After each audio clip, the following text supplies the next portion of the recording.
थांबा थांबा थांबा, कारण पुढे जाऊ नका. कारण माणूस पुढे पुढे जात असेल तर त्याला मागं वळायचं काम करतात अनेक लोक. तर अशाकडे दुर्लक्ष द्या.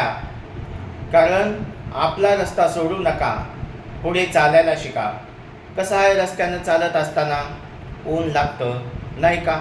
आता उन्हाळा संपला, आता पावसाळा लागतो, पाऊस येतो तरी थांबायचं नाही. पुढे गेलं तरी अंधार पडतो किंवा थंडी वाजते तरी थांबायचं नाही, पुढं चालायचं. पुढे आलं, रस्त्यावर चिखल येतो, काटे येतात, रस्ता माहिती नसतो, परंतु दुसऱ्याकडून विचारून आपण चालत चालत चालत चालत चालत चालत पुढे जायला शिका आणि यशस्वी बनायला शिका.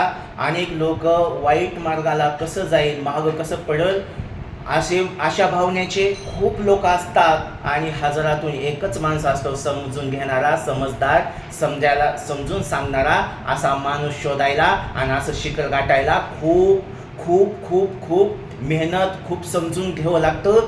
तरच हे जीवन माणसाचं संघर्षमय जीवन आहे.